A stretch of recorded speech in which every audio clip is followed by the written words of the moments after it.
پھر آگے ایک دھمکی لگاتا ہے، اور اگر تو نے میری نہ مانی، تو نے کہا ساری ملاؤں کی باتیں ہیں، اور تو اپنی مرضی پہ چلا، تو پھر میری بات یاد رکھ، یہ چیلنج ہے تیرے رب کا، اتعبتک فیما ترید ولا یکون الا ما ارید، میں تمہیں تیری زندگی میں تھکا دوں گا۔ کہ جنہوں نے اتنے گناہ کیے ہیں کہ ان کا جسم گناہوں میں ڈوب گیا ہے، وہ نظر ہی نہیں آتا، صرف اوپر گناہ ہی گناہ نظر آ رہا ہے، نافرمانیاں نظر آ رہی ہیں، ان کا اپنا وجود اس میں نظر ہی نہیں آ رہا۔ اللہ کہہ رہا ہے یا عبادی، اور تسی بھی میرے ہی ہو، آ جاؤ آ جاؤ۔ بتاؤ ایسے مہربان رب سے بغاوت کرنا ہے کوئی غیرت کی بات؟ چند روزہ زندگی کے پیچھے، چند ٹکوں کے پیچھے، چند پیسوں کے پیچھے، بھائیو اللہ ایک ذہن بناتا ہے کہ تم جہاں بھی ہو اللہ کی طاقت کے نیچے ہو، اللہ کے سائے کے نیچے ہو، اللہ کی قدرت سے باہر نہیں ہو۔ قل ارأيتم ان جعل الله عليكم الليل سرمدا الى يوم القيامة من اله غير الله ياتيكم بضياء افلا تسمعون، مجھے بتاؤ اگر میں رات کو کھڑا کر دوں، اللہ اکبر، اور سورج کو نکلنے نہ دوں، تو کوئی ہے جو رات ختم کر سکے؟ کوئی ہے جو سورج کو لا سکے؟ تو تمہاری زمین کا ٹیمپریچر اتنا مائنس میں جائے گا کہ تم سارے ہی برف بن جاؤ گے۔ پھر اللہ کہتا قل ارأیتم ان جعل اللہ علیکم النہار سرمدا الى یوم القیامہ من الہ غیر اللہ یاتیکم بلیل تسکنون فیہ افلا تبصرون، مجھے بتاؤ اگر میں دن کو کھڑا کر دوں، آسمان کے وسط میں سینٹر میں سورج کو کھڑا کر دوں، اسے ڈوبنے نہ دوں، کوئی ہے تیرے رب کے سوا جو اس کو لے جائے اور جا کے وہاں غروب کر دے؟ اس طرح اللہ ذہن سازی کرتا ہے۔ اگر سورج ڈوبے نہیں تو چند دن میں ساری زمین کو آگ لگ جائے گی، چند دن وہ نکلے نہیں تو زمین فریز ہو کے پوری کی پوری فریزر بن جائے گی، ہم بھی اس میں برف بنے پڑے ہوں، اور اگر وہ ڈوبے نہیں تو پوری دنیا کو آگ لگ جائے گی۔ تو اللہ تعالیٰ اس طرح قرآن کی آیات اور واقعات سے بھائیو ایک ذہن بناتا ہے کہ یہاں وہ ہوتا ہے جو اللہ چاہتا ہے، اور تم کہتے ہو ساڈا بھی پورا ہوئے، تو آگے اللہ تعالیٰ ایک ڈیل کرتا ہے، کہتا بڑا سوکھا کام ہے، کوئی مسئلہ ہی نہیں، فَإِن سَلَّمْتَ لِي فِي مَا أُرِيد، یہ میں نے جملہ ابھی نہیں پڑھا تھا، اب پڑھ رہا ہوں، فَإِن سَلَّمْتَ لِي فِي مَا أُرِيد كَفَيْتُكَ فِي مَا تُرِيد۔ میرے بندے، تم گلاسگو میں، ڈنڈی میں، ایڈمبرا میں، مدرول میں رہتے ہو، یا مدینے میں، یا مکے میں، یا جدے میں، تم یہاں اس چند روزہ زندگی میں وہ کر دو جو میں چاہتا ہوں، یہاں وہ کر دو جو میں چاہتا ہوں، اس کے پیچھے نہ بھاگو جو تم چاہتے ہو، تم یہاں وہ کرو جو میں چاہتا ہوں، تو کیا ہوگا؟ کفیتک فیما ترید، میں تیری ہر چاہت پوری کر دوں گا، تیری ہر چاہت پوری۔ یہیں سے دیکھو ہم اپنی مرضی پوری کیوں کرتے ہیں؟ سیٹسفیکشن کے لیے۔ اور آج جیسی دنیا ڈپریشن کا شکار ہے کبھی نہیں ہوئی۔ ساری دنیا میں جو دوا سب سے زیادہ بک رہی ہے وہ ڈپریشن کی، پوری دنیا، ساؤتھ افریقہ دے جنگل چھڑ کے پوری دنیا میں سب سے زیادہ جو دوا بک رہی ہے وہ ہے ڈپریشن کی۔ جب ہر چاہا پورا ہو رہا ہو پھر ڈپریشن کیوں ہے؟ کہ سسٹم اوپر سے چل رہا ہے، نیچے نہیں۔ کیا لطف انجمن کا جب دل ہی بجھ گیا، اللہ دل کو کی خوشیاں نکال لے تو دنیا کی کوئی رونق اللہ کی قسم آپ کو خوشیاں نہیں دے سکتی، اور اللہ دل میں خوشیاں بھر دے تو موت کو بھی ہنستے ہوئے گلے لگاؤ۔ میرے نبی کے نواسے نے کربلا میں کس خوشی سے موت کو گلے لگایا، کس خوشی سے اولاد کو ذبح کروایا، کس خوشی سے سر کو نیزے پہ چڑھوایا۔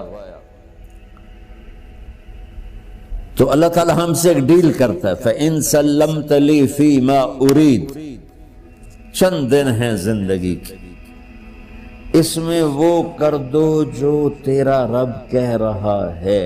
اور اللہ کی قسم اللہ ہر وہ شے کہتا ہے جو میرے لیے مفید ہے، اور اللہ کی قسم اللہ ہر اس شے سے روکتا ہے جو میرے لیے نقصان دہ ہے۔ تو پھر اللہ کہتا ہے کفیتک فی ما ترید، جو چاہو گے کر دوں گا، یہیں سے شروع کر دوں گا۔ پھر آگے ایک دھمکی لگاتا ہے، فَإِن لَّمْ تُسَلِّمْ لِي فِي مَا أُرِيدُ، اور اگر تو نے میری نہ مانی، تو نے کہا ساری ملاؤں کی باتیں ہیں، اور تو اپنی مرضی پہ چلا، تو پھر میری بات یاد رکھ، یہ چیلنج ہے تیرے رب کا، اتعبتک فی ما ترید ولا یکون الا ما ارید، میں تمہیں تیری زندگی میں تھکا دوں گا، جس کو آج ڈپریشن کہتے ہیں، میں تجھے تیری زندگی میں تھکا دوں گا، تیری خواہشات پوری کر کے بھی تجھے رلا دوں گا، اور پھر آخر میں ہوگا وہ جو تیرا رب چاہتا ہے۔ تو اس تھوڑی سی زندگی میں کیوں نہیں وہ کر لیتے ہو جو وہ کہہ رہا ہے؟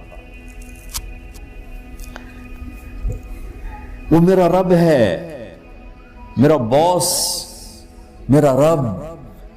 باس کو صرف آرڈر دینے آتے ہیں، چونکہ وہ خالق نہیں، اس نے مجھے بنایا ہے، وہ مجھ سے پیار کرتا ہے۔ کل ہی غالباً وہاں بلیک برن کے بیان میں یہ حدیث میں نے بیان کی کہ ابن آدم انی لک محب، آدم کی اولاد میں تم سے پیار کرتا ہوں، فبحقی علیک کل محبا، ارے تمہیں میری قسم تم بھی تو مجھ سے پیار کرو۔ ہم کسی سے ناراض ہو جائیں، بیٹے سے، بیٹی سے، بیوی سے، بھائی سے، نوکر سے ناراض ہو جائیں، ہمارے لہجے میں سختی آتی کہ نہیں آتی؟ بولو ہاں؟ ایک ہی بیٹا ہو لیکن وہ آپ کی مرضی منشا کے خلاف اوور چلا جائے تو آپ ہی کا لہجہ اس کے لیے شدید ہو جائے۔ ماں کا ایک ہی بیٹا ہو، اس کا لہجہ بھی اس کے لیے شدید ہو جائے۔ اور یہاں تو نوکر سسٹم ہے نہیں، ہمارے ہاں تو نوکر سسٹم ہے تو ان کی عزت ان کے ہاتھ میں پکڑا دیتا۔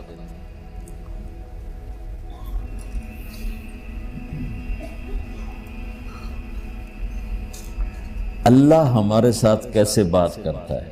کس سے؟ نافرمانوں سے۔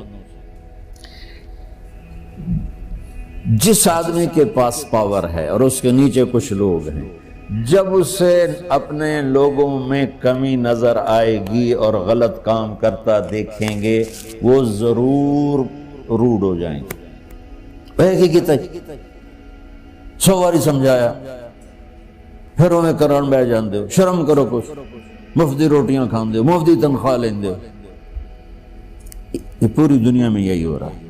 تھوڑے سے میں نے پنجابی لہجہ اختیار کر لیا، یہاں تھوڑا سا انگریزی میں مہذب طریقے سے ڈانٹ ڈپٹ ہو جاتی ہوگی، لیکن یہ نیچر ہے۔ میں قربان جاؤں، یہ سارا قرآن بھرا پڑا ہے، صرف ایک آیت آپ کو بتاتا ہوں۔ کیا اس کے بعد حق بنتا ہے کہ ہم اس کی نافرمانی کریں؟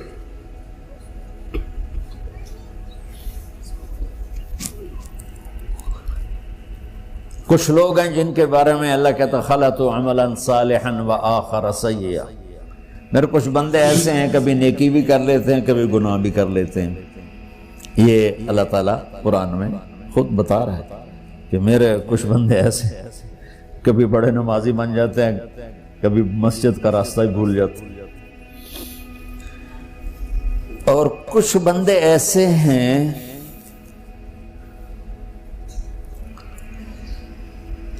جنہوں نے جب سے آنکھ کھولی ہے اس دن سے لے کر آج تک ایک کام اللہ کو راضی کرنے والا نہیں کیا. ایسوں سے بھی دنیا بھری پڑی ہے. اور ایک بہت بڑا دنیا کا طبقہ ہے جو اللہ کو جانتا ہی نہیں ہے، جانتا ہے تو غلط طریقے سے جانتا ہے. اور ایک بہت بڑا طبقہ ہے جو اللہ کو مانتا ہی نہیں، کہ ہے ہی کوئی نہیں، ایتھیسٹ ہوں میں ایتھیسٹ ہوں. تو میرے بھائیو، میں اللہ کی قسم کھا کے کہہ رہا ہوں کہ کس محبت سے اللہ نے ان لوگوں کو پکارا ہے، کاش میں آپ کو اس کی وضاحت کر سکوں. یا عبادی الذین اسرفوا علی انفسہم.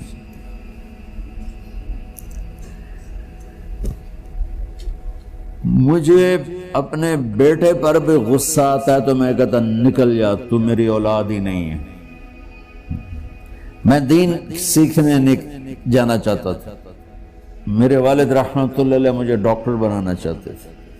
میں اس سے بہتر راستہ اختیار کر رہا تھا، لیکن میرے باپ کی مرضی نہیں تھی. تو انہوں نے مجھے فرمایا جی تم مولوی بننا ہے تو میرے گھر ہی چوں نکل جاتا. میرے کانوں میں وہ الفاظ آج بھی گونج رہے ہیں. وہ میرے خالق نہیں تھے، میرے والد تھے. خالق تو میرا اللہ ہے، اور میں اللہ کی فرمان برداری کا ایک کام نہیں کرتا ہوں.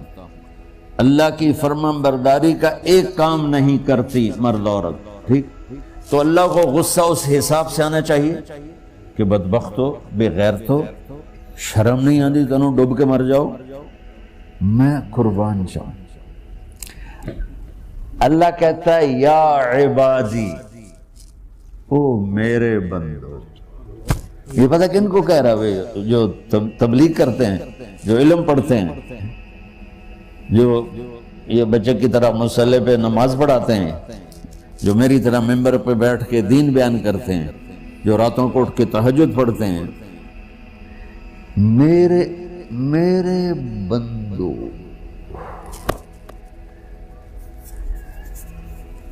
آپ نے دیکھا وہ شہد ایک دھار بناتا ہے، ٹپکتا ہوا نیچے آتا ہے نا. اللہ کی قسم اس آیت سے اللہ کی محبت کا شہد یوں نکلتا نظر آتا ہے.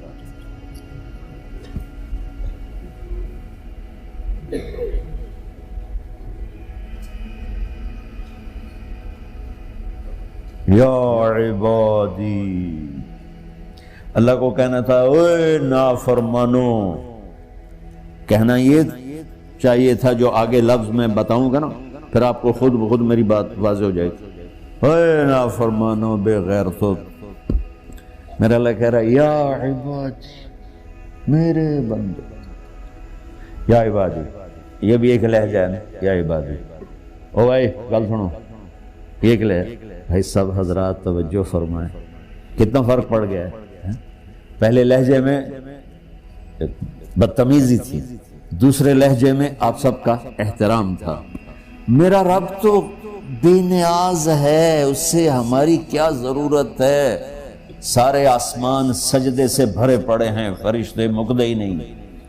پھر وہ ہمیں یا ایھا الناس نہیں کہتا، اوے لوگو، یا ایھا الناس، اوے لوگو. یا عبادی، او میرے بندو، میرے. یا عبادی سے یوں لگتا ہے جیسے اللہ آگے بڑے رابعہ بصری جیسی عورتیں اور جنید بغدادی جیسے مردوں سے اللہ بات کرنے لگا ہے. 3 لفظ ہیں، اسرفوا علی انفسہم. وہ بندے جنہوں نے جب سے آنکھ کھولی ہے ایک دفعہ بھی مجھے خوش کرنے کا کام نہیں کیا، آ جاؤ تم بھی میرے ہی ہو۔ سبحان اللہ نے ایسے باہیں پھیلا دی اپنی رحمت کی۔ یا عباد، تقوی والے نہیں کہا،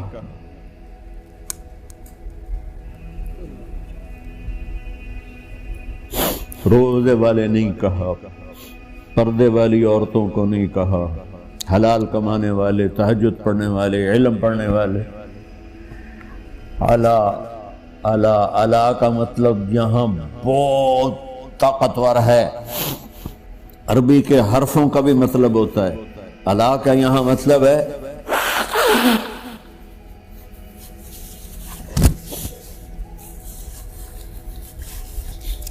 آپ نے اس ممبر کو کور کیا ہوا ہے کپڑے کے ساتھ، کہیں سے نظر آ رہا ہے؟ بولو، کہیں سے نظر آ رہا ہے؟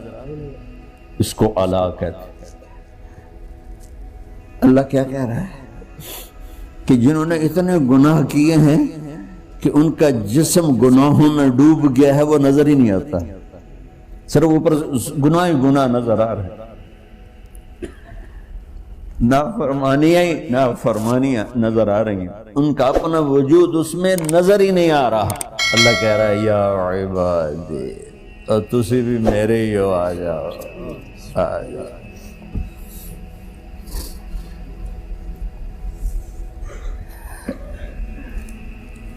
بتاؤ ایسے مہربان رب سے بغاوت کرنا ہے کوئی غیرت کی بات؟ چند روزہ زندگی کے پیچھے، چند ٹکوں کے پیچھے، چند پیسوں کے پیچھے، یا عبادی یا عبادی، اوہ